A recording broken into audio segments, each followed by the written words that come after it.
nombre de Cristo. Amén. Amén.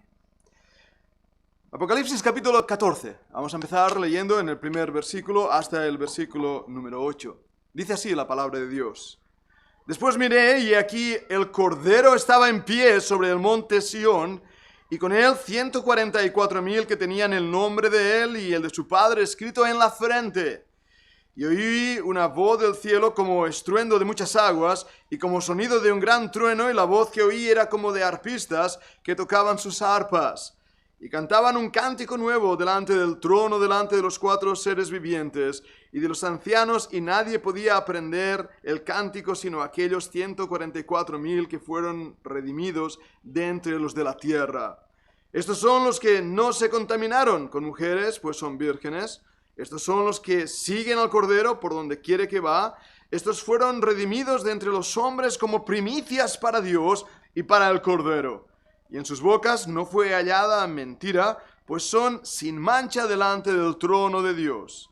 Vi volar por en medio del cielo a otro ángel que tenía el evangelio eterno, para predicarlo a los moradores de la tierra, de toda nación, tribu, lengua y pueblo, diciendo a gran voz: temed a Dios y dadle gloria, porque la hora de su juicio ha llegado, y adorad a aquel que hizo el cielo y la tierra, el mar y las fuentes de las aguas. Otro ángel le siguió diciendo: ha caído Babilonia, la gran ciudad, porque ha hecho beber a todas las naciones del vino del furor de su fornicación.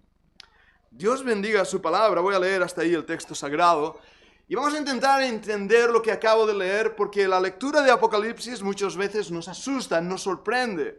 Está lleno de símbolos, está lleno de tipos, está lleno de cosas semejantes a, para hacernos entender lo que de otra manera sería imposible entender.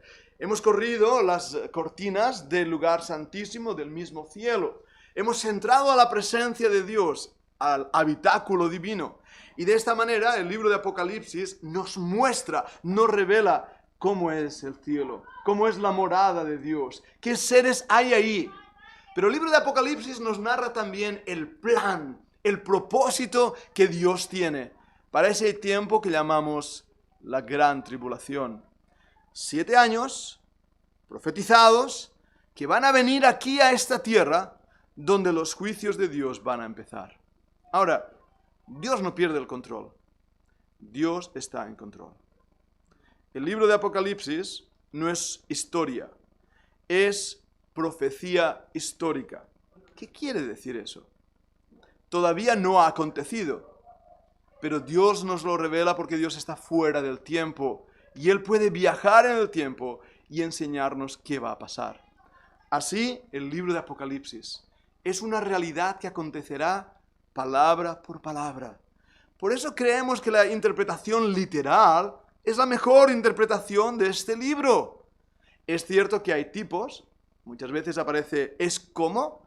Es cierto que hay símbolos, y lo podemos entender en la Escritura. Es cierto que hay cosas semejantes a, porque algunas de ellas son difíciles. Como, imaginaros, os pongo un ejemplo muy brusco, pero imaginaros que vamos al Amazonas, agarramos en una de esas tribus amazónicas a uno de sus habitantes, lo trasladamos a Barcelona, a las Ramblas. Y cuando está ahí en las Ramblas le damos un paseo por todo lo que es el barrio gótico, las Ramblas, Barcelona, lo entramos en el Corte Inglés, y después de haber hecho todo ese periplo, lo agarramos de nuevo, lo llevamos a su tribu y le decimos: ahora cuenta lo que has visto. ¿Cómo lo va a hacer el pobre hombre? Así Juan no fue llevado al Corte Inglés, fue llevado a los mismos cielos. Y nos cuenta en el libro de Apocalipsis qué era, cómo era, qué iba a pasar y la semejanza en todos sus simbolismos. El capítulo 14 introduce un paréntesis del cual voy a hablar de algunas cosas importantes. En este paréntesis, él mira al cielo, mira a la morada de Dios, pero también mira a la tierra. Tiene sus ojos divididos, está como fuera del espacio, observando todo lo que allí está pasando. Y lo primero que mira y le llama la atención es: he aquí el Cordero estaba en pie sobre el monte de Sión.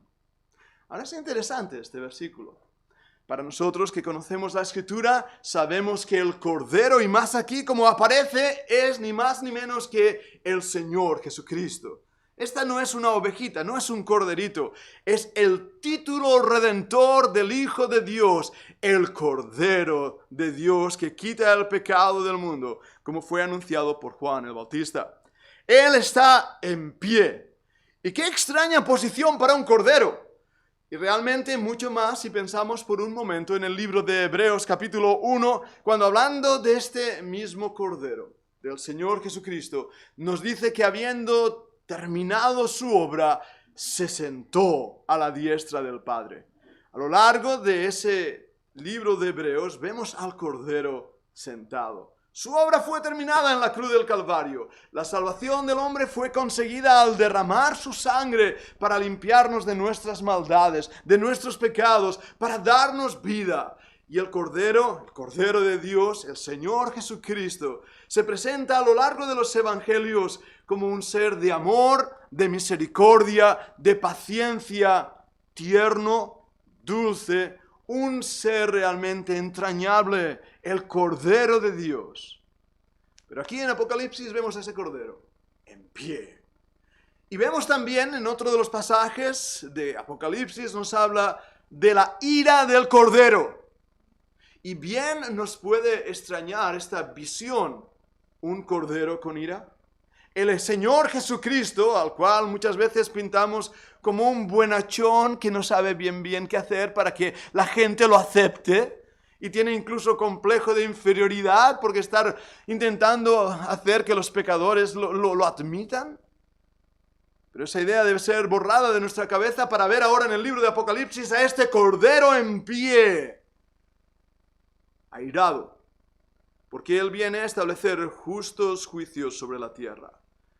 Y me llama la atención esa posición porque es una posición de honor y de respeto. Tengo entre nosotros algunos que habéis sido soldados. Recordad lo que significaba cuando el oficial de turno entraba en la compañía y tenías que decir ¡compañía! Golpear el capitán. Y lo anunciabas. Supongo que ahí en los de marinería diríais ¡atención! ¡Oficial a bordo! Llamamos la atención en las escuelas de artes marciales. Hay una expresión que es ¡Sensei Rei! ¡Llame! Y todo el mundo se queda quieto y observa a esa persona de importancia, al que entra. Cuando viene el rey, todos hacen su reverencia. ¿Podéis ver esas imágenes que os presento? Ahora entendéis más por qué el Cordero está aquí de pie. Su posición es de honor y está buscando realmente la atención. ¿Pero dónde se encuentra? La palabra nos dice que se encuentra en Sión. Sé que hay diferentes interpretaciones. Y francamente me acerco a esta palabra con cuidado. Porque la palabra Sión para muchos está en el cielo, es la morada de Dios. Pero cuando estudiamos el monte Sión a lo largo de la Escritura, y sobre todo en el Antiguo Testamento, encontramos que es una montaña, un pequeño turón, o turó, como decimos aquí en Cataluña, un montículo situado ahí en Israel. Sión es el lugar donde la morada de Dios se encuentra, donde el templo fue levantado también. Y la pregunta entonces que hacen algunos intérpretes es que como ahora este Cordero que está en pie, está ahora aquí en la tierra preparando el lugar para establecer su justo juicio. El tiempo de la gran tribulación ha empezado, pero no está solo. A su alrededor hay 144.000 personas. Ahora, hemos hablado ya de estos 144.000 hombres. No son ángeles, no son seres inventados. La Biblia nos revela ya en el capítulo 7, habíamos hablado de ellos, que son hombres de la nación de Israel, cuyo propósito y objetivo es convertirse en embajadores de Dios en este mundo durante ese tiempo de la tribulación. Ahora, Dios hoy en día te está usando a ti y a mí para llevar las buenas nuevas de salvación, para predicar el Evangelio. Él podía haber usado ángeles, ¿verdad que sí? Dios podía haber enviado ángeles. De hecho, hay una ocasión donde al Señor Jesucristo se le dijo, envía no al Señor Jesucristo, en la parábola del rico y el Lázaro, envía a alguien que hable a mis familiares, haz algo, envía a uno de los muertos que resucite y vaya. No, a Moisés y a los profetas tienen, si no creyeren a ellos, no creerían que alguno se levantara de los muertos. El hombre en su testarudez, en su fuerza psicológica, mental, en su rebelión de corazón, no quiere creer, aunque los ángeles predicaran el Evangelio. Dios te ha enviado a ti y me ha enviado a mí para ser los predicadores del texto eterno, de la palabra de Dios. Pero aquí en el libro de Apocalipsis, cuando la iglesia ya no está, fijaros en este detalle. Quienes predican el Evangelio eterno, como veremos, no es la iglesia ya no está. Son un grupo de personas que ha sido enviada por Dios para anunciar las buenas nuevas de salvación, pero sobre todo el arrepentimiento de los hombres. Y estos hombres nos da aquí la característica. Vamos a verlo, vamos a intentar seguir estudiando el pasaje. Dice que estos hombres, 144.000, tenían el nombre de él y el de su padre escrito en la frente. Es la primera característica. Hemos oído hablar de la marca del anticristo, el 666, lo hemos mencionado. Estos hombres no tienen esa marca. Y de hecho, tener esa marca, como veremos la semana que viene, implica no poder ser salvo. Ahora, estos hombres tienen el nombre de Dios en sus frentes. La marca es algo muy interesante en la Biblia. En el libro del Cantar de los Cantares dice, ponme como una marca sobre tu brazo. ¿Qué es esa marca? Bien, en el Evangelio y en las epístolas pastorales nos habla del Espíritu Santo como el sello de nuestra herencia. Yo creo que todos los que hemos recibido al Señor Jesucristo hemos sido marcados como su propiedad con el Espíritu de la promesa. El Espíritu de Dios mora en nosotros. De hecho, nos dice la Biblia que si alguno no tiene el Espíritu, el tal no es de él. El Espíritu Santo viene a habitar al creyente. Es la marca. Pero en esta ocasión dice que tenía el nombre de él, del Cordero y de su Padre, escrito en la frente. Qué interesante. Sigamos leyendo. Oí del cielo como estruendo de muchas aguas y como sonido de un gran trueno. Y la voz que oí era como de arpistas que tocaban su arpa. Dejadme decir esto rápidamente. ¿Os habéis dado cuenta del cómo, semejante, parecido? Es difícil explicar lo que él ha visto, pero lo hace para que podamos entender que era algo extraordinario. Y entonces cantaban un cántico nuevo. Delante del trono y delante de los 4 seres vivientes, los habíamos visto esos seres vivientes, arcángeles, y de los ancianos, y nadie podía aprender el cántico sino aquellos 144.000 que fueron redimidos de entre los de la tierra. Ahora, es interesante esto. Y os digo por qué. La Biblia nos presenta un término que son compañías. Una vez más, vuelvo a mi ejemplo del ejército. Si habéis visto a una compañía o un batallón desfilar, habréis visto diferentes grupos de hombres. Eso es una compañía. Aquí se nos habla de diferentes grupos. Los ancianos, los 4 seres vivientes, los 144.000 y algunos otros más. En la Biblia se nos habla de los creyentes nuevotestamentarios conocidos como iglesia. Se nos habla también de los santos del Antiguo Testamento, bien diferenciados de la iglesia. No son la iglesia, son los creyentes del Antiguo Testamento. Pero aquí se nos habla de otro grupo, 144.000 que han sido redimidos, han sido librados de sus pecados, comprados. Son diferentes grupos. ¿Qué es entonces lo que les une? ¿Qué es ese canto que solamente estos 144 pueden aprender? Pero que hay otros cantos que podemos nosotros aprender y que aparecen en el libro de Apocalipsis cuando toda la iglesia se junta una para adorar al Cordero, porque nos ha librado de nuestros pecados y nos ha hecho reyes y sacerdotes. No hay duda alguna que a pesar de haber diferentes grupos, los del presente, los del futuro y los del pasado, aquellos que nacieron bajo Israel y pusieron su fe en el Mesías prometido, como nosotros que hemos puesto nuestra fe en la obra redentora de Cristo, o estos 144,000 que serán también redimidos. Todas estas compañías de santos tienen una cosa en común. Todos ellos han sido lavados con la sangre del Cordero. Todos ellos han sido redimidos. La palabra en griego hatzagarazo quiere decir comprado en el mercado de esclavitud. Comprado en el mercado de esclavitud. Exagarazo. Tú y yo éramos esclavos del pecado.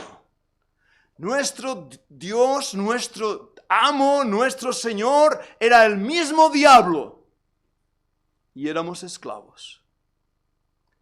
Pero por su mucho amor con que nos amó aún nosotros estando muertos en nuestros delitos y en nuestros pecados, Jesucristo vino a esta tierra para pagar un precio con su sangre y librarnos de la ira venidera. Y por eso estos 144,000 han sido redimidos como tú y como yo con la sangre del Cordero. No hay otro precio de la redención. Tus buenas obras no sirven para nada. Nadie puede ir a Dios y darle una moneda de cambio y decirle: aquí tienes, dame la eternidad, dame la salvación. Porque si hiciera eso sería menospreciar lo que Dios ha hecho por ti. Es como el que da un regalo a su esposo, a su esposa o a su hijo en Navidad y lo da porque le ama. ¿Cómo te sentirías si tu hijo se pusiera la mano en el bolsillo, te diera un billete de, no sé, 100 euros, si tiene tu hijo ese billete, y dijera: ten papá por mi regalo, aquí lo tienes? ¡Qué menosprecio! ¿Verdad que sí? Así el hombre se comporta con Dios cuando intenta pagar a Dios lo que Él ha dado gratuitamente. Él ha pagado el precio. Ningún otro hombre, por más justo, santo o bueno que sea, ha pagado el precio de nuestra liberación. Solamente Jesucristo. Y por lo tanto, no hay nada que nosotros podamos hacer para ser salvados. Solamente hay una cosa que Dios pide de nosotros. Lo que Dios pide es que nos arrepintamos. Confesemos nuestra posición como esclavos. Clamemos a Dios por perdón, liberación y misericordia. Y en ese clamor salido del alma digamos: Dios, yo no puedo hacer nada. Me estoy hundiendo en este lodo cenagoso, en la tierra movediza de este mundo. Extiendo a ti mis manos vacías para que tú las llenes de misericordia, de amor y de perdón. Este es el regalo del Evangelio eterno. Pero sigamos leyendo.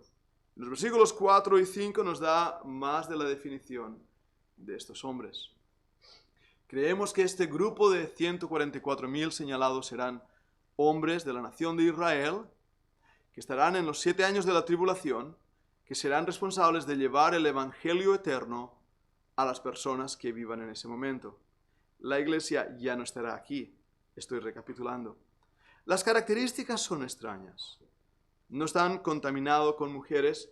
Hay discusión sobre estas palabras. Quiere decir que no están casados. De hecho, la Biblia dice que el hecho es sin mancilla y no hay contaminación por estar casado. No es realmente una maldición o algo que Dios aborrezca al matrimonio, al contrario. Tal vez esto se refiere más a la condición espiritual de su santidad. Son hombres consagrados, pues son vírgenes. Estos son los que siguen al Cordero. Y mirad esto, qué hermoso que es. Siguen al Cordero por donde quiera que va. Siguen al Cordero. Esta mañana prediqué ese mensaje, ¿verdad? Sígueme, sígueme. Y la pregunta que hoy hago una vez más: ¿estás siguiendo al Cordero en tu vida? ¿O estás siguiendo otros amores y otros placeres? Estos redimidos siguen al Cordero. Y dice por ello más aún que son también redimidos. Fueron redimidos de entre los hombres, y fijaros en estas palabras, como primicias para Dios y para el Cordero. Algo valioso. algo precioso. Yo de verdad creo que hay una gran diferencia entre el cristianismo, la cristiandad y el cristiano sellado con el Espíritu Santo. Somos preciosos, redimidos, somos el deleite de los ojos de nuestro Dios cuando seguimos al Cordero. El sello de su Santo Espíritu es puesto sobre nosotros para que andemos en santidad de vida, glorificando a nuestro Dios. Igual que estos 144,000, nosotros también hemos sido llamados a seguir al Cordero. Mirad lo que dice el versículo 5. En sus bocas no fue hallada mentira, pues son sin mancha delante del trono de Dios. Y una vez más, esta gran verdad aplicada a los 144,000 se aplica a cada uno de nosotros.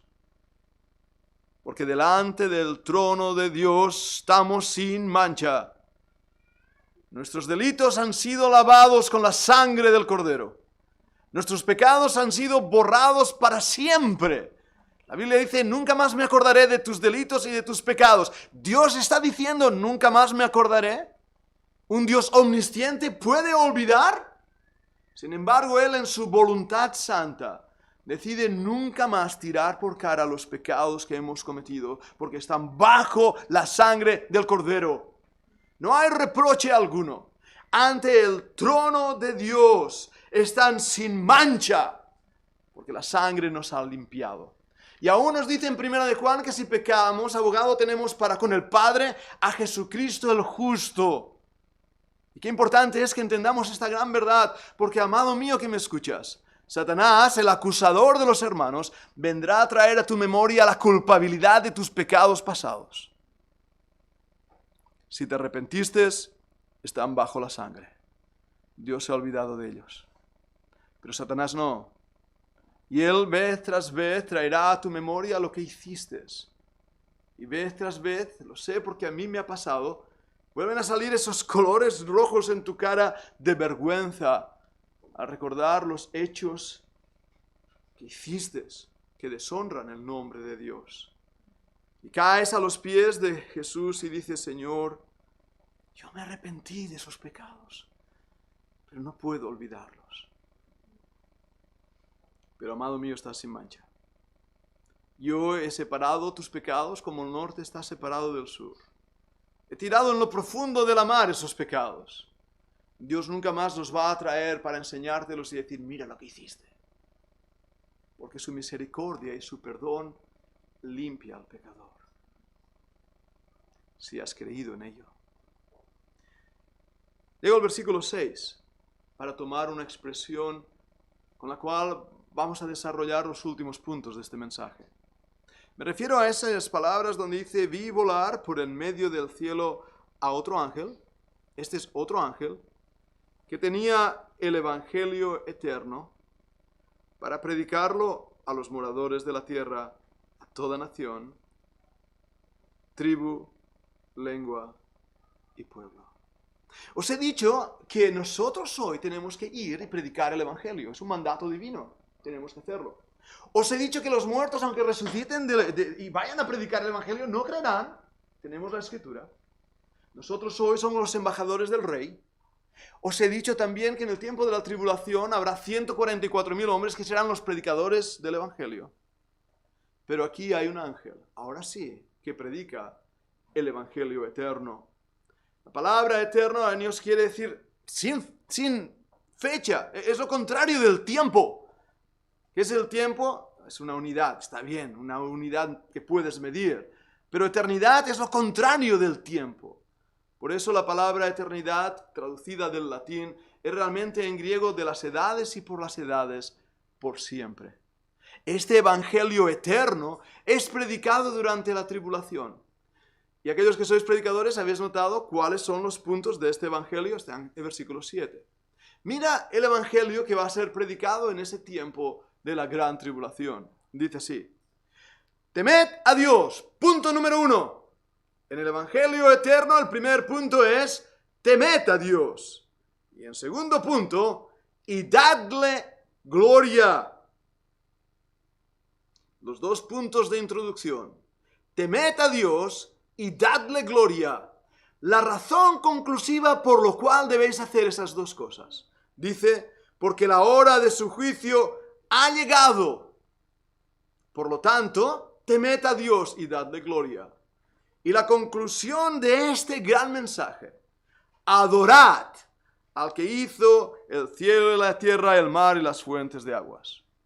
El mensaje que van a escuchar los hombres en este tiempo es: temed a Dios, dadle gloria, adorad.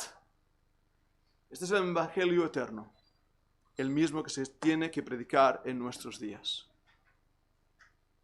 Porque el hombre ha dejado de temer a Dios y ya no le da gloria.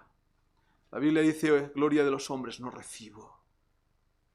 Dios se ha convertido simplemente en un gordito simpático con un triángulo en su cabeza, con barbas como Papá Noel. Ese es Dios para la humanidad. Y nosotros, creyentes, no entendemos el evangelio de Jesucristo, porque hemos desfigurado ese evangelio para dar una versión equivocada de ese evangelio. No puedo desarrollar por falta de tiempo todos los versículos que os voy a mencionar.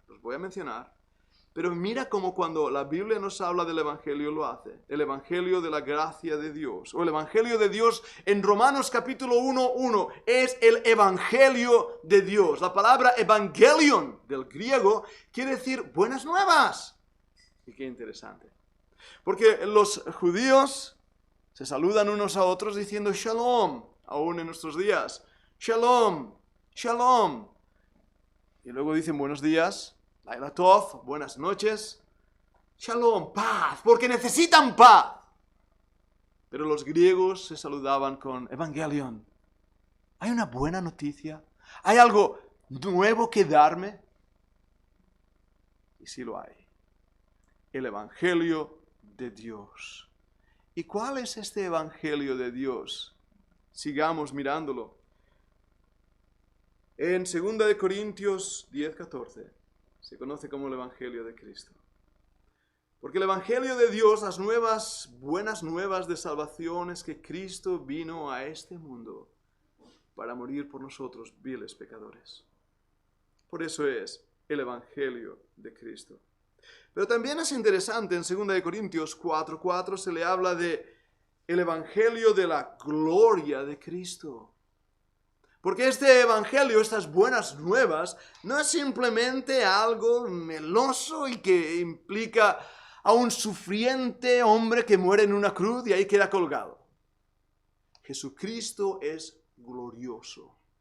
Él resucitó de entre los muertos. Tiene que ver con aquel que está en gloria. Tiene que ver con el Cordero aquí en pie.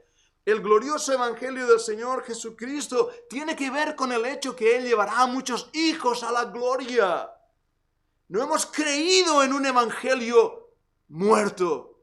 No hemos creído en una mitología grecorromana sin esperanza alguna. Hemos creído en un evangelio glorioso.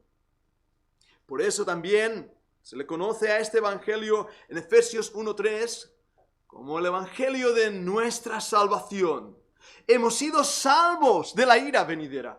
Hemos sido salvados del infierno.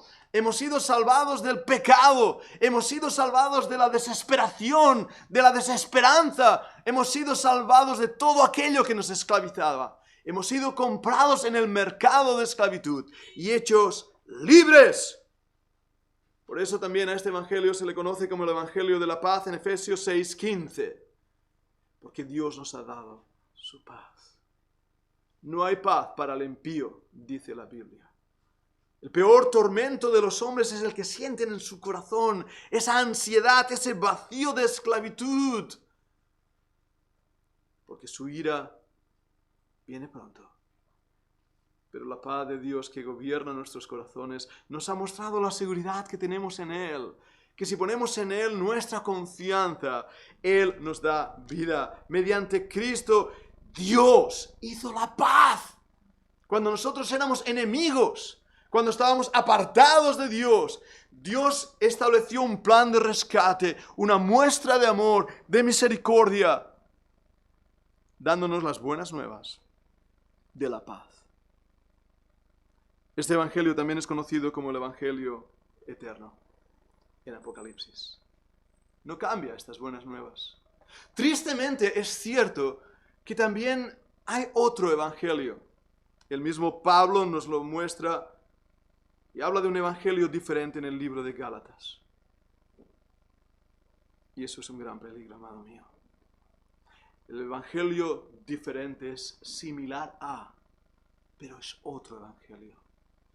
Es un evangelio de mentira, es un evangelio terrible, tan terrible que Dios le llama anatema. ¿Y a qué me refiero? ¿A qué es este evangelio diferente? Muy parecido, pero diferente. Tiene que ver con la idea de la religiosidad vacía. De pensar que por ir a una iglesia evangélica, o una iglesia católica, o una iglesia ortodoxa, o una iglesia de lo que sea, o por ir a una religión judía, o por creer en un Alá, eso ya te gana puntos. No hay otro nombre dado a los hombres en que podamos ser salvos, sino el nombre de Jesucristo.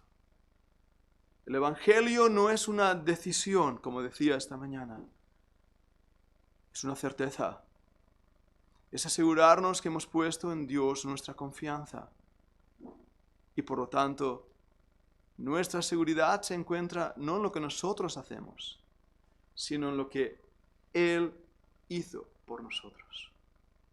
Cuando leemos la palabra evangelio en las Escrituras, tenemos que ver el verdadero evangelio, el evangelio eterno.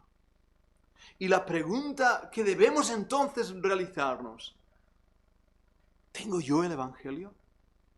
¿He sido yo redimido en la sangre del Cordero? ¿Estoy yo siguiendo al Cordero? ¿Formo yo parte de esa compañía de santos creyentes que tienen el sello de Dios en sus vidas y en sus corazones?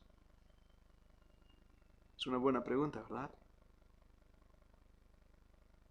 Cada uno de nosotros tenemos que responderla. ¿Y dónde empieza todo? En el momento en que vemos la necesidad de arrepentirnos de nuestros pecados. Y creer. Y confesar con nuestros labios que Jesucristo es el Señor y que Dios le levantó de los muertos. Y vivir una vida conforme al glorioso evangelio. Conforme al eterno evangelio. Mostrando fruto de salvación en nuestras vidas. Fruto de labios que confiese su nombre. Y teniendo una comunión con Él ante el trono de la gracia. Yo no conozco tu corazón en esta tarde, tú no conoces el mío. Pero lo que esta tarde te he estado hablando se encuentra en este libro. La eterna palabra de Dios, firmado por alguien que no miente, que te conoce, que sabe lo que necesitas y cómo lo necesitas. Y que quiere que estés a su lado por toda la eternidad. Pero Él no es moneda de cambio alguno. Él te invita, Él te ama. Y te pide que te arrepientas de tus pecados, creas en Él, que confieses, para que Él sea tu único y suficiente Salvador. Cristo Jesús es el Cordero de Dios que quita el pecado del mundo. El Cordero en pie en el libro de Apocalipsis. El Cordero que está airado porque el hombre ha despreciado su salvación. Pero es el Cordero inmolado desde antes de la fundación del mundo por nuestros pecados. ¿Lo crees? Vamos a orar. Señor, aquí tienes tu palabra. Tu sacrificio ha sido hecho y cumplido en tu justicia, esa misericordia y bondad tan grande para nosotros. Señor, tu perdón nos ha limpiado, tu misericordia nos ha saciado. Y hoy, Señor, al estudiar el libro de Apocalipsis y encontrar en este apartado ese paréntesis profético que nos recuerda el Evangelio eterno y nos invita a seguir creyendo, para que demos fruto de salvación. Toca el corazón, toca las vidas de aquellos que escuchen este mensaje, tal vez aquí, ahora, presentes, Padre, tal vez a través de las líneas de internet, tal vez, Padre, más tarde. toca las vidas. Te lo ruego, Señor, en el nombre de Jesucristo. Amén. Hermano Javi, nos diriges en un himno.